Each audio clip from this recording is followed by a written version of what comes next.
And there's intimacy on the radio, and there's naturalness on the radio that can never be replicated on TV. The marvelous resurgence of radio as a political force in this country. News-related radio programming is evolving. There's a huge hole in our dialogue that can be filled by the synthesis of traditional radio and the freedom that comes from a live podcast. You're about to experience Cowboy State Politics live. Here we go.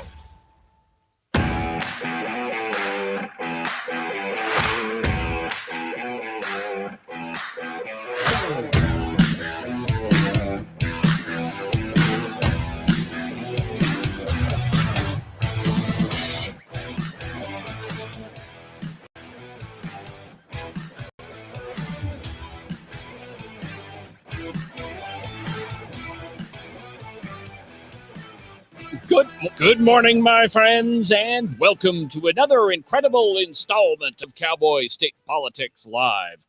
From very high above all the puerile and vacuous forms of Wyoming mainstream media, this is Cowboy State Politics.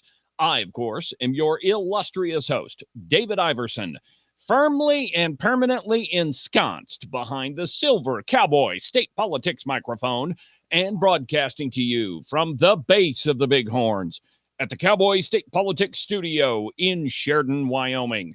Good morning, my friends, and welcome to the program. It's Friday, and I have to tell you, my friends, I have been waiting all week for today.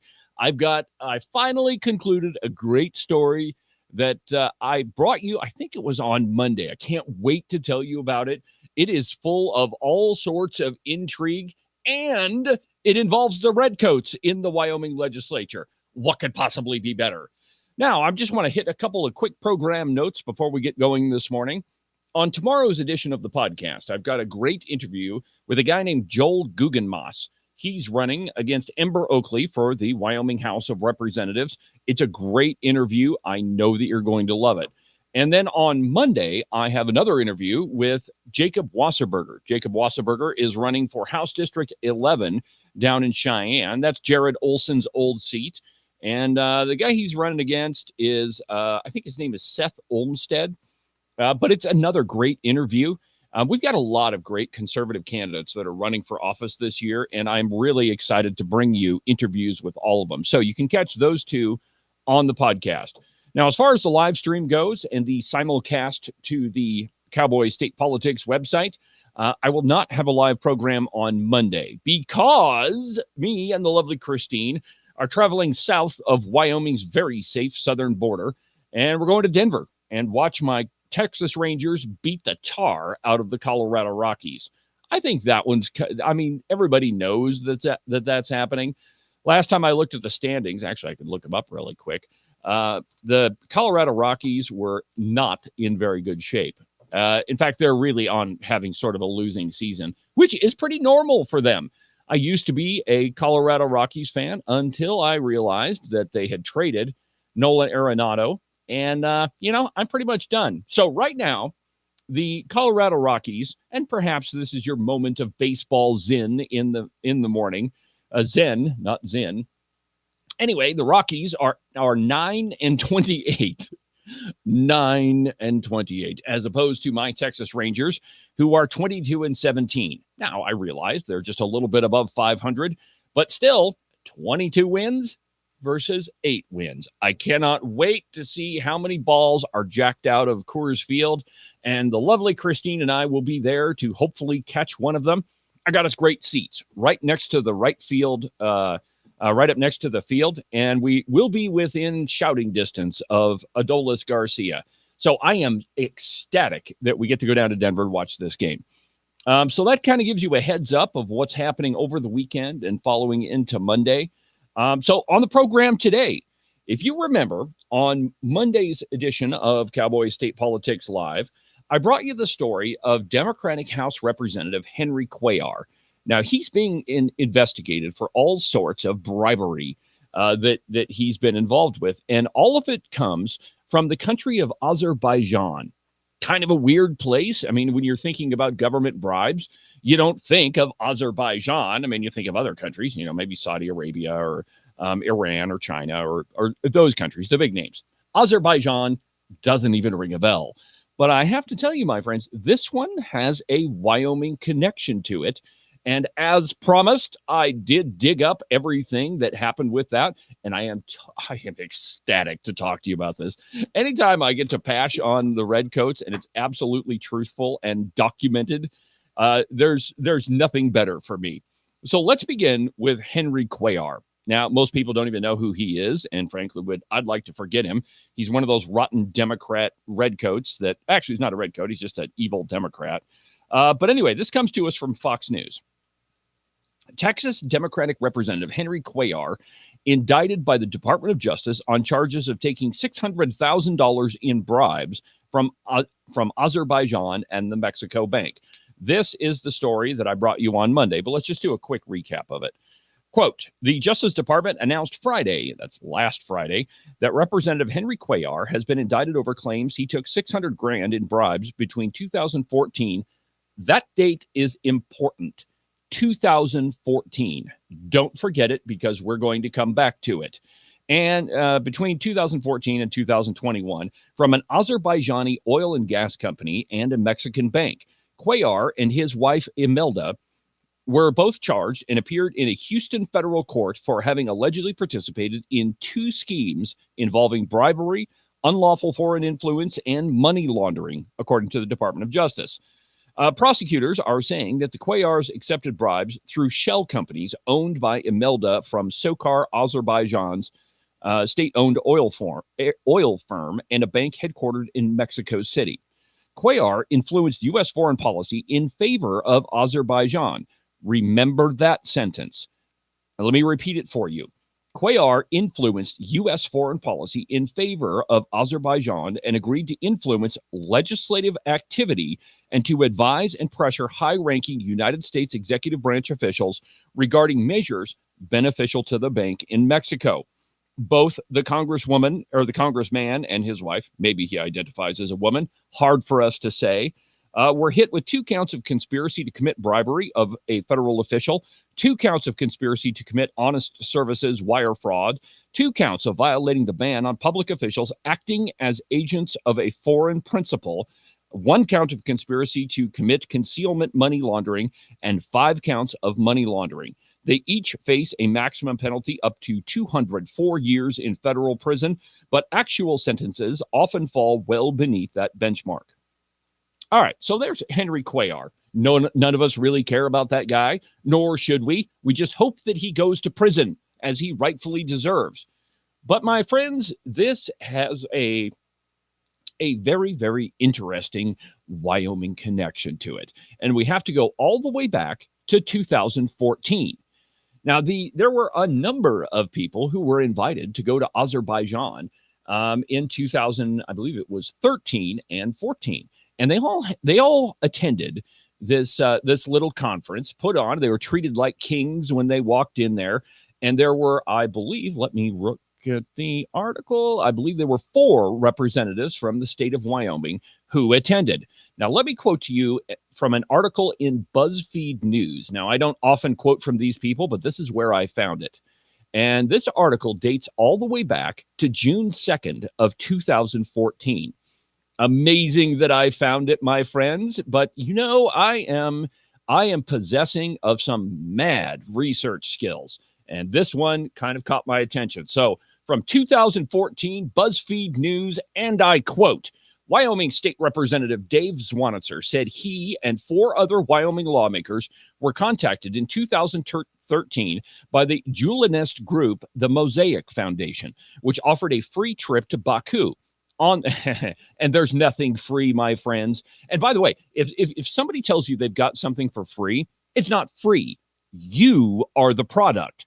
That's why they're paying for it. So when you look at all of these social media platforms that everybody has on their phone, none of those are actually free. They're selling you and your data. So back to the article.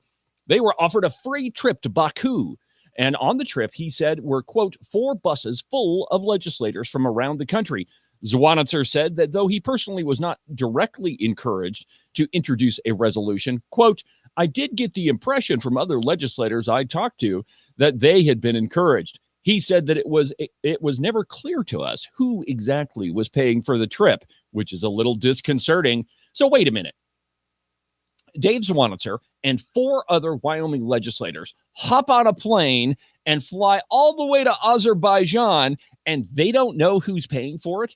And when they get there, they're encouraged to sponsor resolutions in their home legislatures. Now, hold on a minute. Let's go back to this little article from about Henry Cuellar. Let's see here. Where is it? Oh, yes. Here we go. Cuellar influenced UN foreign policy in favor of Azerbaijan and agreed to influence legislative activity and to advise and pressure high-ranking U.S. executive branch officials regarding measures beneficial to the bank in Mexico. They were encouraged to sponsor legislative activity in favor of the country of Azerbaijan. Back to BuzzFeed News from 2014. Zwanitzer and his colleagues introduced their resolution based on model legislation provided to them by the Mosaic Foundation. Though they changed one sentence, he said. It failed to pass, but they plan to reintroduce something similar in the 2015 legislative session. Quote, you don't get a free 10-day trip sponsored by the oil company without somebody asking for something, Zwanitzer said. Now, who do you suppose, if we just had to guess, who was this oil company that paid for the trip? It wouldn't have been SOCAR, the state-owned oil company of Azerbaijan, would it? Yep, probably so. I have no evidence to back that up, but all the things are lining up here, my friends. The article continues from BuzzFeed. Experts say the Azeris are looking to both compete with the Armenian lobby in the United States and also show their bosses back home that they're simply accomplishing something. Quote, in part, they're taking their cues from the things the Armenian American groups have done in California, where they've gotten cities or state governments to pass similar kinds of resolutions on behalf of Armenia and the Nagorno-Karabakh, said former U.S. Ambassador to Azerbaijan, Richard Kauslerik. Nagorno-Karabakh, and I believe that's how you pronounce that, remains disputed between the two countries, and experts have warned for years that conflict could again break out over the territory. So let's just do a quick recap here. We have a United States congressman who's been indicted by the Department of Justice for taking bribes to influence legislation in the United States Congress, and he's been indicted for that. And here we have a news article from 2014 where 4 Wyoming representatives or senators traveled to Azerbaijan on a free trip. Remember, there's nothing free. And then they come back, and what do? Well, let's look to the website wyoledge.gov from 2014. And I quote, House Joint Resolution 2, support of Azerbaijan, sponsored by Representative Dan Zwanitzer, Marilyn Connolly, Miller, and Senator the late Christensen. Now let's go back to that little article from BuzzFeed. Let's see here. Zwanitzer said he and his colleagues introduced their resolution based on model legislation provided to them by the Mosaic Foundation. Let's read it, shall we? And I quote, a joint resolution recognizing the importance of strategic partnership between the United States of America and the Republic of Azerbaijan. Whereas the Republic of Azerbaijan restored its independence in October, blah, blah, blah, whereas the United States of America was one of the first countries to recognize her. And it goes on, and there are lots of whereases and what have yous. And then, therefore, be it resolved by the members of the legislature of the state of Wyoming that the importance of a strategic partnership and friendship between the United States of America and the Republic of Azerbaijan be recognized and further enhanced through mutual efforts in the years to come.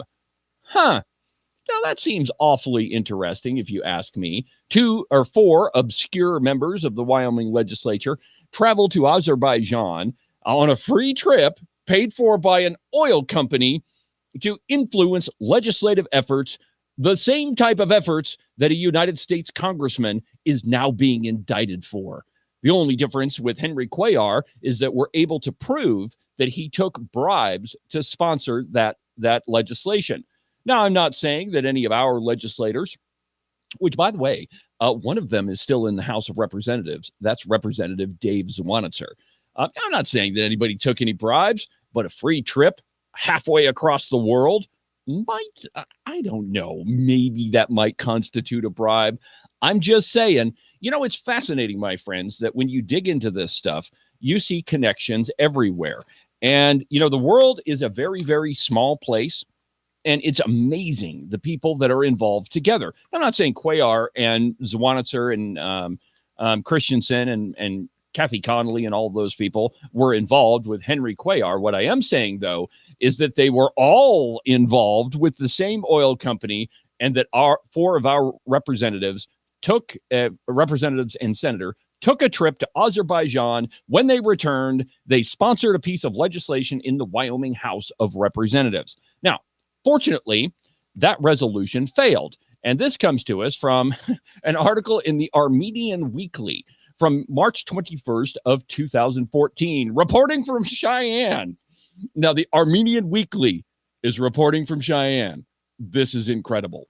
Quote, by a vote of 35 to 25, the Wyoming House of Representatives recently voted down consideration of a pro-Azerbaijan resolution, which, with opponents citing Baku's repression of free speech and religious intolerance as primary reasons to block the measure. Quote, we are proud to see the Wyoming House of Representatives join the growing number of United States in standing strong on the fundamental American principles of democracy, freedom of speech, and freedom of religion by rejecting such flawed measures, said Ellen. His last name begins with an A. Wyoming legislators have sent a powerful message to Azerbaijani dictator. Oh no, there's another wrinkle in the story. Azerbaijan in 2014 was run by a dictator, and these 4 characters are taking trips and being treated like kings on his behalf. Isn't that incredible? Representative Nathan Winters, who led opposition to Wyoming, said, I quote, I am against introduction of this bill. Azerbaijan has a repressive and authoritarian government which restricts the freedom of expression, assembly, and religious rights. So that tells you a heck of a lot about Cheyenne Representative Dave Zwanitzer, doesn't it? That he's accepting trips from dictators halfway across the world and then coming home and influencing legislative efforts. The very same thing that Henry Cuellar has been indicted for. So anyway, there's the article where it got knocked down and defeated. But I'm not done, my friends. Let's talk about all the people that voted in favor of it. Now, a lot of these people I don't know because they're long gone from the Wyoming legislature, but I can recognize a few of them. Rosie Berger voted in favor of it. Yeah, she lives in Sheridan. Fantastic. Loves to be in bed with dictators. There's Blake, Blevins, Blicker, Bird, Campbell, Kennedy, Coleman, Kathy Connolly, John Eklund. Let's see here. Who else? Mike Greer, Dan Kirkbride. Dan Kirkbride is now, I believe he is on the panel that selects Supreme Court justices. Fantastic. Tom Lubnow, the former Speaker of the House, who is writing voluminous letters and columns for the Cowboy. Yeah, of course. Bob Nicholas. He's still there. Dan Zwanitzer and Dave Zwanitzer also voted for it. Shocker, big shocker there. Dan Zwanitzer's dad, Dave Zwanitzer, accepts a trip from Azerbaijan and then comes home and sponsors legislation, which his son votes for. My friends, this could not be more fun. I'm telling you. So the truth is that Wyoming legislators are not immune from foreign influence, and this is a perfect example of that. You have no idea how ecstatic I am to be able to bring this to you. to be able to find the connections between foreign countries, Henry Cuellar, who's indicted by the Department of Justice, and the Wyoming legislature. Isn't it fantastic? More after the break.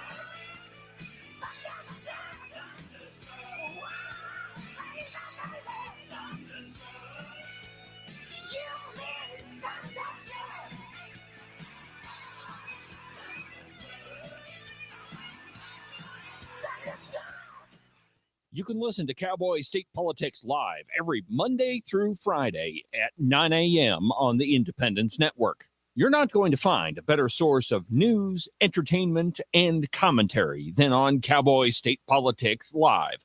You know, the program you're listening to right now. And frankly, why would you want to look anywhere else anyway? Let's be honest, only a liberal redcoat commie would do that. And if you want to listen to my podcast, you can find it at cowboystatepolitics.com or anywhere that you get your podcasts. iHeartRadio, iTunes, TuneIn, really any of them will work. But the easiest way is just to go to the website, cowboystatepolitics.com.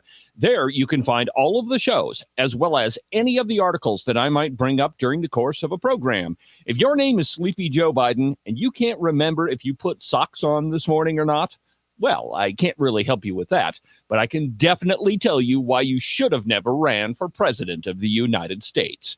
And now, back to the program.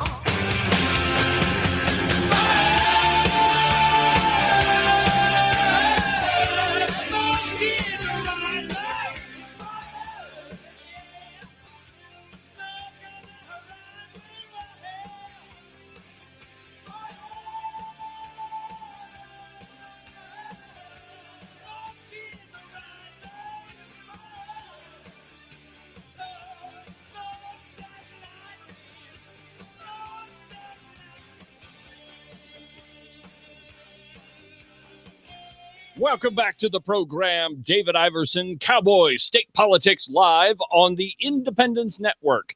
Simulcasting to the Cowboy State Politics website, our YouTube channel, and everywhere that you can pick that up. My friends, the reach of Cowboy State Politics and the Independence Network is only getting larger. And I am absolutely ecstatic to be on the program with you this morning.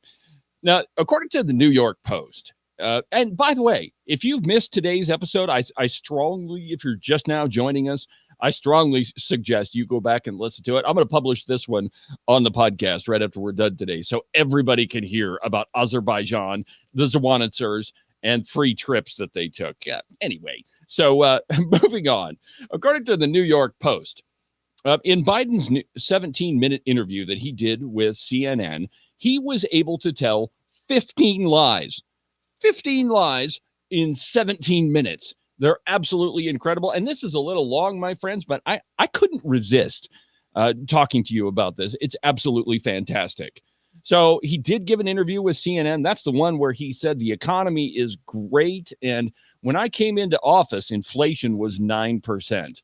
No, it wasn't, Mr. President. It was 1.4%. But anyway, big whopper lie number one that Joe Biden told, that I've created 15 million jobs. Now, this is one that he tells constantly over and over and over, that he created 15 million jobs. Well, the truth is that he literally hasn't created any.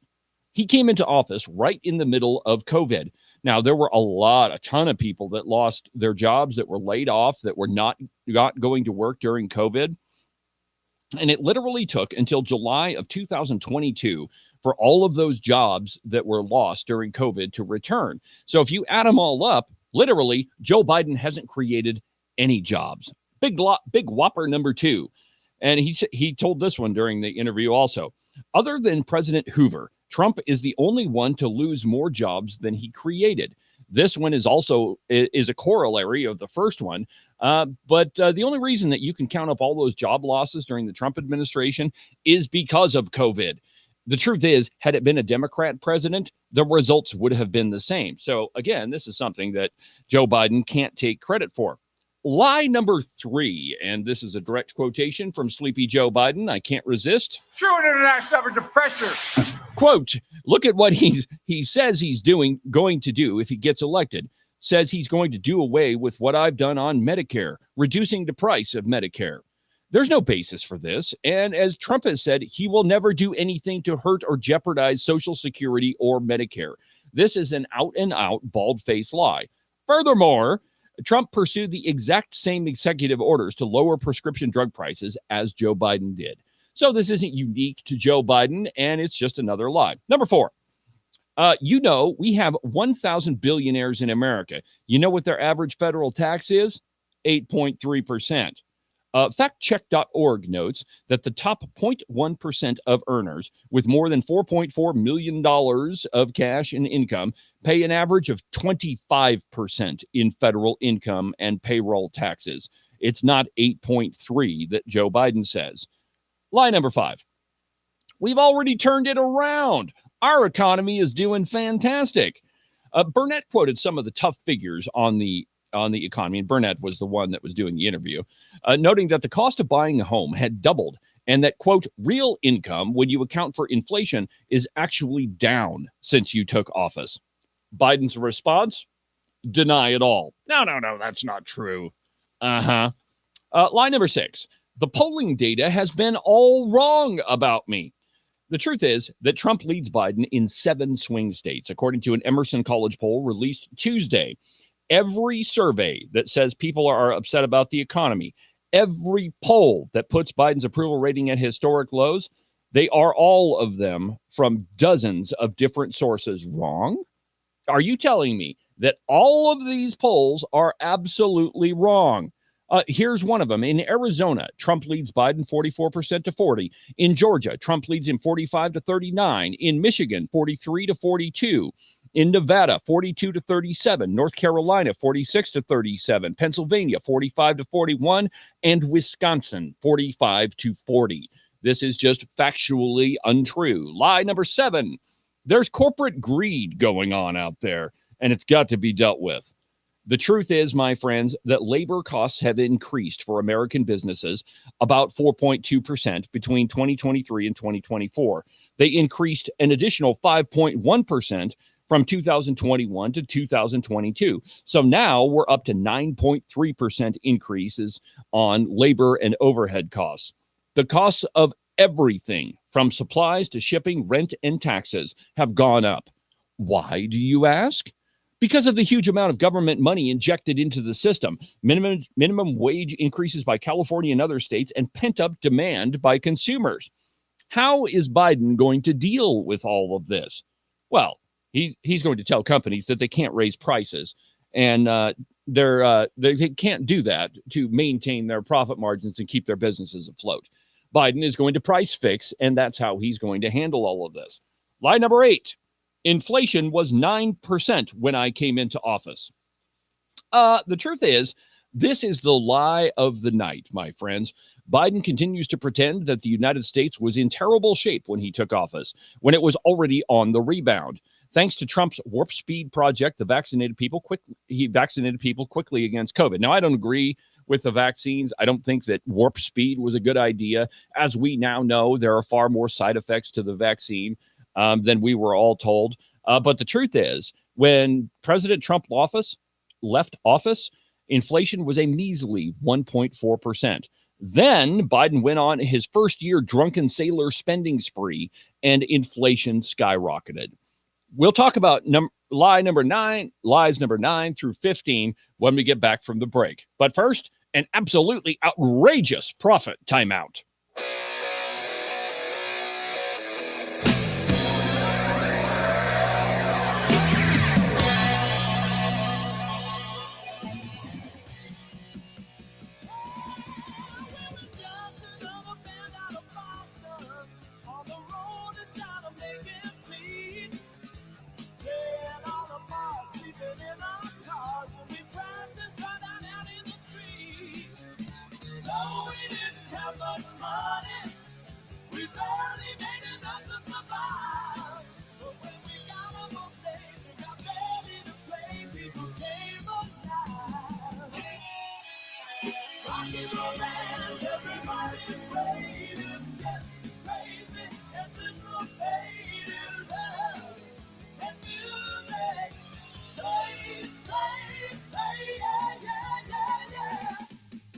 It's spring in the Cowboy State, or as Albert Somers likes to say, spring-ish. Time to get the motorcycle out of the garage, time to go up the mountain, time to get outside and tromp around. And when you're doing that, you still want to make sure that you take care of your feet. The best way that you can do that is order a pair of Kenai boot socks from the Buffalo Wool Company. I know, your mama always told you that wool socks are only to be worn during the winter. But times have changed, my friends. The Kenai boot socks from the Buffalo Wool Company will not only keep your feet nice and toasty warm, they'll keep them cool and dry in the summer. Trust me, these are the most incredible socks that you're ever going to put on your feet. To get you a pair, go to their website, thebuffalowoolco.com. You're definitely not going to be disappointed. Wyoming is one of the most sought-after places to live. There's a lot of people that want to move to our great state. And if you're thinking about selling your house to one of them, you need a real estate agent that you can trust. That agent is Rebecca Bextel at Compass Real Estate. She's lived in Jackson for almost 20 years and has her fingers on the pulse of the real estate market. Last year, she sold almost $25 million worth of property.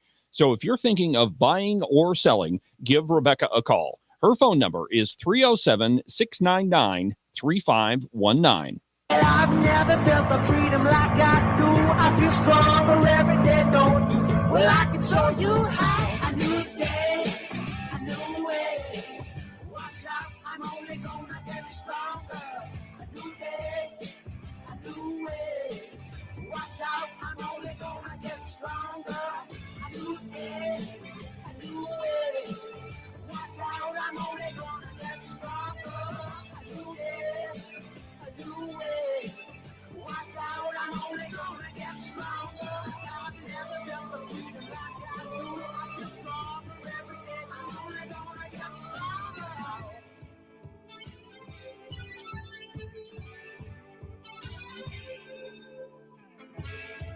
Welcome back to the program, my friends. David Iverson on Cowboy State Politics Live, Wyoming's most listened to political program, documented to be almost always right, almost 99% of the time. Still, my friends, that number is shocking to me. Every time I look at it and recalculate the statistics, I can hardly believe it, my friends. But that's what happens when you do your own research and you rely on facts and data, which is something that the mainstream Wyoming press doesn't do. In fact, they do the exact opposite. They just listen to what politicians tell them, and then they print it or publish it, as the case may be. So before the program, and if you're just joining us, we're covering the 15 lies that Biden said in 17 minutes during his most recent interview with CNN. It's pretty amazing being able to tell 15 lies in 17 minutes, almost a lie a minute. But I guess, when you're the commander in chief and you got there by lying and cheating, well, what do you expect? Lie number 9 out of 15, quote, they have the money to spend. It angers them and angers me that they have to spend more. But so let me ask you a question, Mr. President. They have the money to spend? According to Bankrate, 76% of adults make less than $50,000 a year and are living paycheck to paycheck, an increase from 71% the year before that. Biden need only watch the nightly news to see how people are cutting back on groceries, gas, even trips to McDonald's, because their spending power has decreased, not increased. The average American has savings that are lower than they were the year before, and it continues to go down.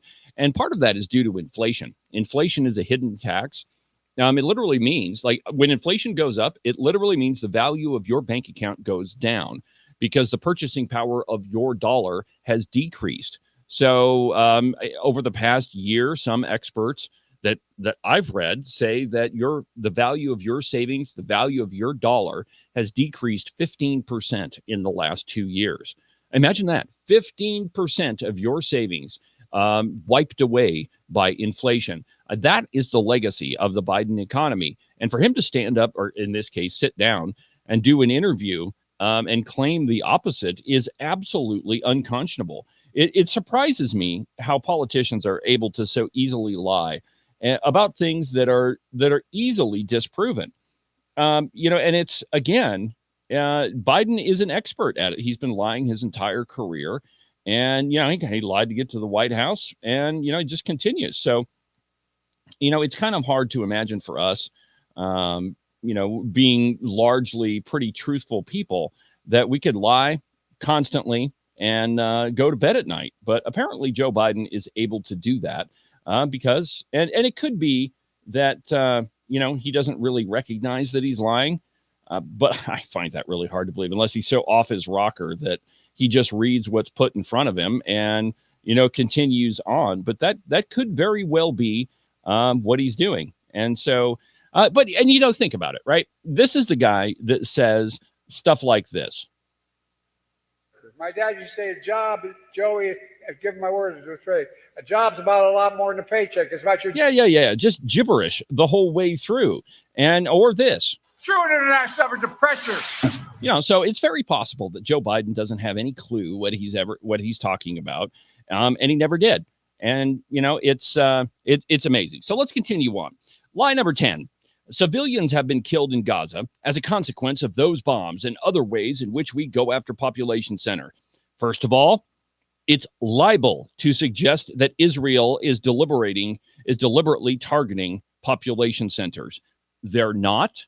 The truth is, Israel has sent message after message, made phone call after phone call, dropped leaflets for the Gaza population that say, get the heck out of Dodge.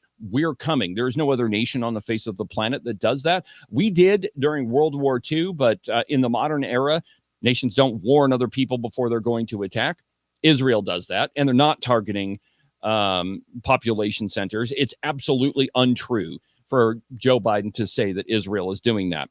Hamas embeds itself among the civilian population, creating bases inside of hospitals and digging tunnels under residential apartments. Israel has been warning the people of Rafah for more than a week to move to a safe zone outside the city. They do not go after population centers. They work hard to minimize deaths while stopping the terrorists who kidnapped, raped, and murdered Israeli civilians. Let's go back to October 7th. When there was 1,700 people killed. As a measure of population, if you compared that and did the proportions right, that's equivalent to about 30 to 40,000 Americans being killed in one attack. That's how severe it was for the country of Israel. And for Biden to just blatantly lie and claim that they're targeting population centers, it's absolutely unconscionable. Lie number 11. We're not walking away from Israel's security. We're walking away from Israel's ability to wage war in those areas. But the problem is that defeating Hamas is integral to Israel's security. How does Biden suggest that Israel can win a war if it leaves the last stronghold of a terrorist group untouched? It's absolutely amazing. This guy has been wrong on every single foreign policy decision that has ever come before him. Don't forget, it was Joe Biden that said we shouldn't have killed Osama bin Laden. He was absolutely against the SEAL Team 6 raid. It was Joe Biden that was wrong about a lot of foreign policy issues, and he's wrong about this one. Lie number 12. It makes no sense, in my view, to engage in thinking in Iraq they must have a nuclear weapon. Biden brought this up, saying he warned Israeli Prime Minister Benjamin Netanyahu not to make the mistakes he made in Afghanistan and Iraq, except Biden voted in favor of invading Iraq. So Biden may regret that decision today, but it made sense for him to do so back then. It's another flip-flop. He was in favor of the war in Iraq, and to suggest that Benjamin Netanyahu not do the same thing is absolutely hypocritical. Lie number 13. I know this list goes on and on. You can't only love your country when you win. Someone had better tell all the celebrities and elites in the Democrat Party who claim they're going to move if Trump is reelected, or say that they don't know their country anymore, or who burn American flags as they rally for Hamas, Biden's chiding of President Trump with this line would carry more weight if he said it to his own voters. Line number 14. I travel around the world. Other world leaders know what they all say, 80% of them. You got to win. My democracy is at stake. Now, maybe this one's kind of hard to stretch into a lie, and it may not be absolutely a lie, but for the purposes of this whole discussion, it works. It sounds like one of those statements for which the press loves to go after President Trump. Are other world leaders really pulling Biden aside after his nappy nap and saying democracy is at stake if he loses? Give me a break. And then lie number 15. Then Trump is going to put in a 10% tax that's going to increase average Americans' costs $1,500 a year. President Trump has proposed no such tax. Perhaps Biden means that Trump's plan for a 10% tariff on imported goods, which may or may not cost Americans more money. You know who else is considering imposing tariffs? Joe Biden. Just this week, under the headline, quote, Biden looks to thwart surge of Chinese imports. The New York Times notes that China is using unfair business practices and Biden wants to counter it. Guess how he's proposing to counter those unfair trade practices? With a tariff, my friends. Absolutely. So there are the 15 lies that Joe Biden told during his interview with CNN. Still pretty amazing that he was able to pull that off. I don't know of any other politician that could tell 15 whoppers all in the same interview, but he was able to. Next up is, this one is, it tells you exactly who RFK Jr. is. In an interview with the Sage Steele podcast, I have no idea who Sage Steele is. RFK said he supports abortions, even if it's full term. Think about that. Abortions after a full-term pregnancy. It means you're going to have the kid and we're going to kill it right there on the table. Let's make no bones about what RFK Jr. is talking about. He's absolutely talking about legalized murder. That's what it is. From The Blaze, and I quote, during an appearance on the Sage Steele podcast, independent presidential candidate Robert F. Kennedy Jr. indicated that he believes women should have the option to get an abortion at any point during their pregnancy. Kennedy characterized abortion as a tragedy, adding that many of them leave permanent trauma on the woman. And then Sage Steele says, even if it's full term? Now, he advocated for doing everything we can to ensure that women who want to have their baby do not have to be afraid of being able to afford the kid. Kennedy's campaign site has a policy plan which would involve government paying for the child care costs. And there's people that think this guy's a conservative. Wow. Including by offering payments to parents who choose to stay at home for their children. Now, as I always try to do on Cowboy State Politics, I let you hear it in their own words. That way, there's no mistake about what people say. Here is RFK Jr. saying that we ought to be able to kill babies right up until their full term. Take a listen to this.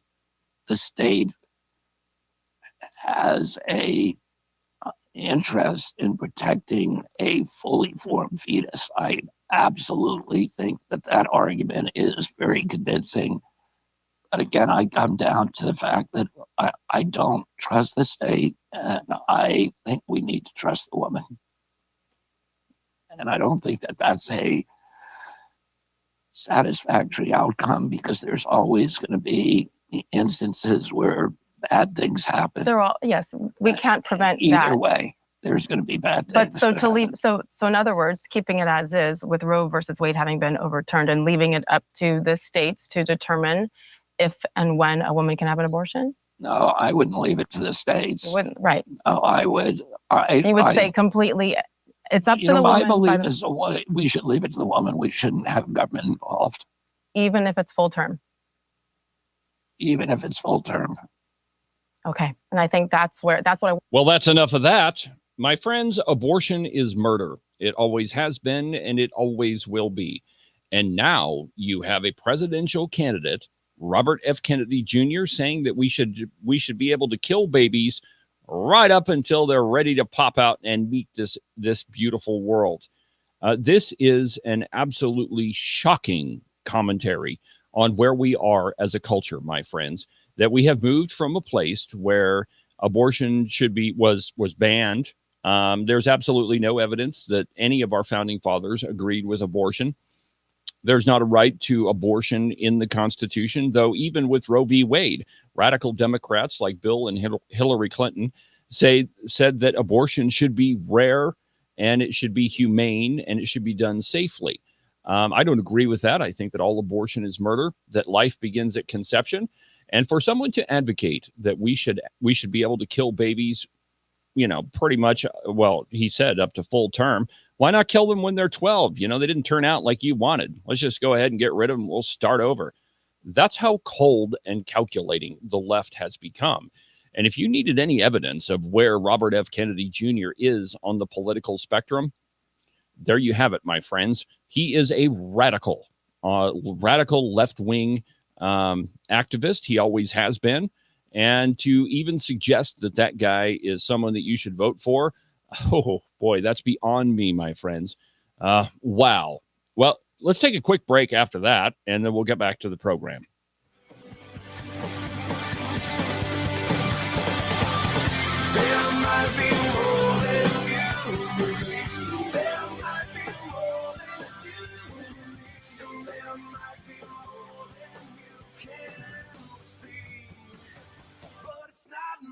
Time, I'm not going. There's a fear in me. It's not showing. This could be the end of me. Everything I know, but it's not my time. I'm not going. There's a will in me, and now it's gonna show. This could be the end of me. Everything I know.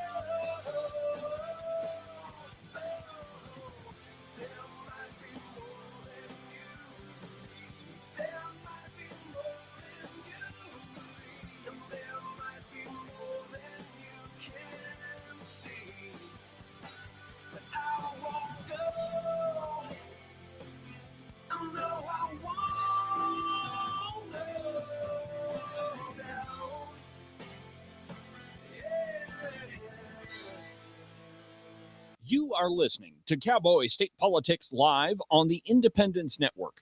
You're not going to find a selection of better news, entertainment, and commentary than right here on the Independence Network, with great voices like Joey Carenti from Just Blame Joey, Ken Pendergraft from The Ramble Room, Tom Kelly from Wide Right Turn, and the lovely Christine from The Hair Affair. And of course, my program, Cowboy State Politics, Wyoming's most listened to political program. Also, don't forget to check out the articles section at the website, independencenetwork.us. It's loaded with op-eds, commentary, and news from all around the Cowboy State. You can listen to the Cowboy State Politics podcast anywhere that you get your podcasts. iHeartRadio, iTunes, TuneIn, really any of them will work. But the easiest place is just to go to the website, cowboystatepolitics.com.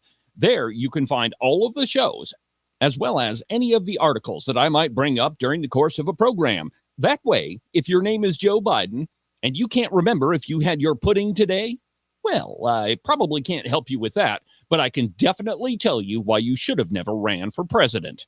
And now, back to our program. Yeah, maybe she's in Dallas, cheering for the Cowboys.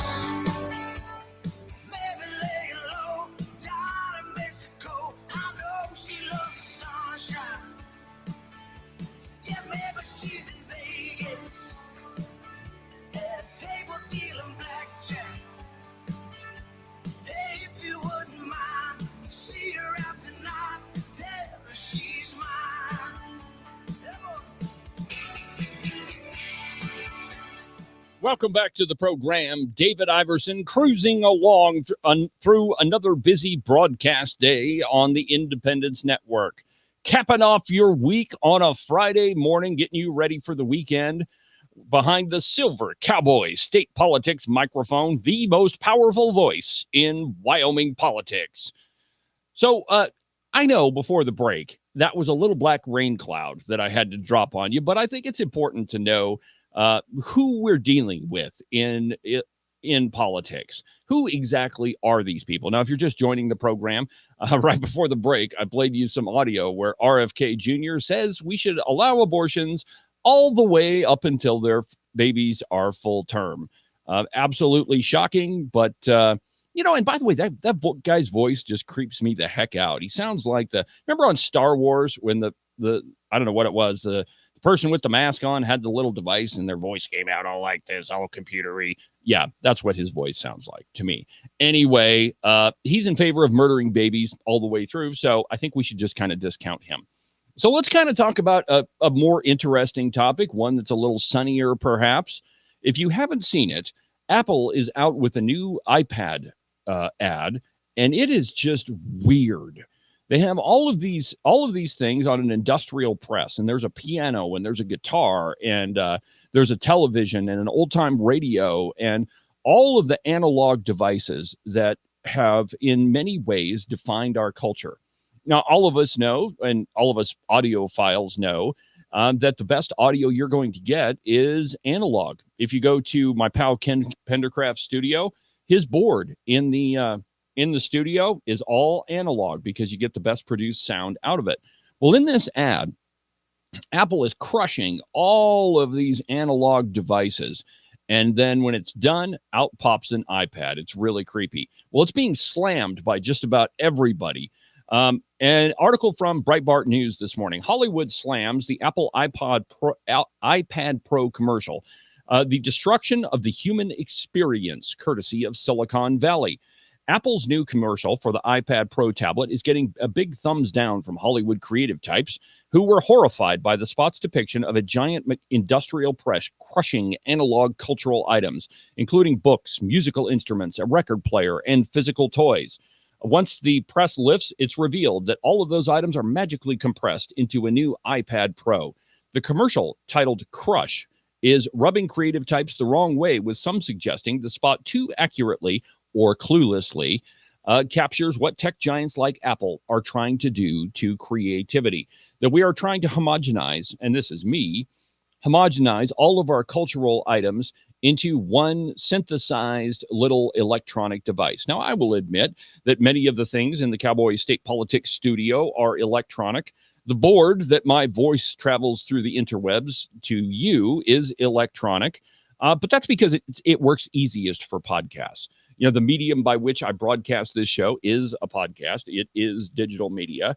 But if I had the space or the money, you can guarantee that board would absolutely be analog, and I wouldn't use a digital board. But this is for the sake of, convenience in the studio. The silver Cowboy State Politics microphone is an Electro Voice RE27. It's one of the standards in the industry for just about every broadcaster. Of course, the broadcast microphones, they're a little bit different. It's a different model than this one, but still pretty much the same guts. As you can see in the studio, well, it's actually kind of hard to see on the camera today, but there is my 1948 Electro Voice public address microphone, which sounds amazing. It is absolutely analog. And perhaps I'm one of these old fuddy-duddies that thinks that things of the past absolutely have value, and I absolutely believe in it. I'm the guy that collects old junk and gets it and repurposes it into useful stuff. For example, the radio up in the corner of the studio. It's an old AM radio, and I love listening to talk radio on it. So anyway, what Apple is doing to all of these devices, homogenizing them down into a single electronic device, I think it's representative of what's happening to our culture. We're focusing on AI instead of focusing on the works of masters, the literature that helped define our culture, the documents that were written that were revolutionary. Now we've compressed them all down into an iPad. For me, there's nothing better than cracking open an old book and just seeing what I find on the pages.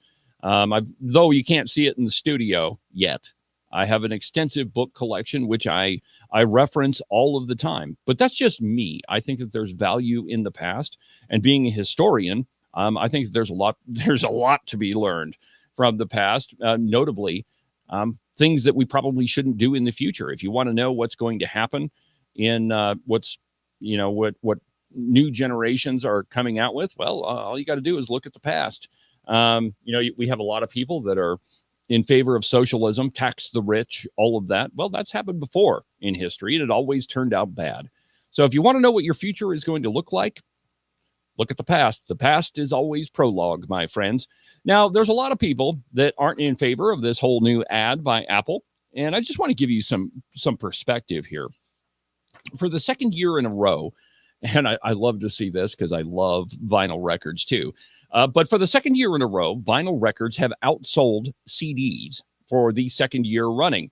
Last year's vinyl revenue in the United States more than doubled the amount spent on CDs. Now, that sounds like a big headline, but let's be honest, most people do not use CDs anymore, even though the stereo on my Harley Davidson does have a CD player in it, and it will not read burnt CDs. So I've got to go find some CDs that I like. But anyway, vinyl records are outselling CDs, which, we all thought that vinyl was on its way out, that it had gone the way of the dinosaur and the 8-track tape, but apparently not so.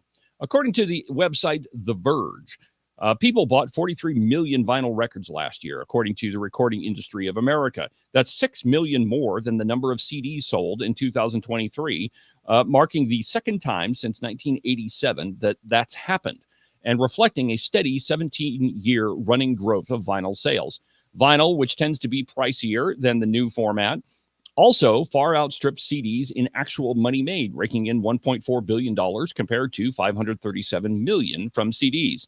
The Recording Industry Association's report shows that CD revenue was up too, but in terms of physical products sold, people actually bought 700,000 fewer CDs in 2023 than the year before. Now, if you're curious, nearly 500,000 cassettes sold last year too, according to Billboard. Okay, so that gives you a little bit of perspective on this story. Well, Apple has realized their folly in putting out that ad, crushing all of our cultural timepieces. And so now they're apologizing for the ad, according to Breitbart News. Apple on Thursday took the unusual step of apologizing for a short advertising video promoting the company's new iPad Pro tablet after the ad was roundly criticized on social media. Quote, "Our goal is to always celebrate the myriad of ways users express themselves and bring their creativity and ideas to life through iPad." The Tor Mayan, the vice president of marketing communications at Apple, told Ad Age, an advertising trade publication, "We missed the mark with this video, and we're sorry." Apple CEO Tim Cook posted the spot on X, formerly Twitter, on Tuesday. Apple also posted it to YouTube. Now, the spot provoked derision, including extensive media coverage, as viewers said that it made Apple look out of touch, and many posted that the destruction of the creative tools offended them. Some Apple critics claimed that the negative reaction to the ad, instead of spreading Apple's marketing message for free, was a sign the company was running out of goodwill among customers. So when you try to crush, which is what the ad was called, when you try to crush the past, you get a visceral reaction from people. I'm not the only one that likes vinyl records. In fact, I'm shopping for a new record player. My old one bit the dust. But we have to keep hold of those things from our past because, by definition, they define who we are. And when you try to segregate, the present from the past, what you find is people claiming that their new ideas are new, when in reality, they're old, tried, and in many cases, failed ideas. And so the past is always prologue, my friends, which is why I continually bring it up on this program. Well, we burned through another busy broadcast hour on the podcast. Just to kind of give you a roadmap again, I'll be out of the studio Monday, but make sure you pay attention to the podcast.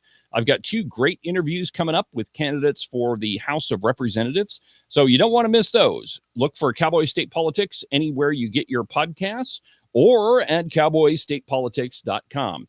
But for now, from the base of the Bighorns, I'm David Iverson, and this is the one and only Cowboy State Politics.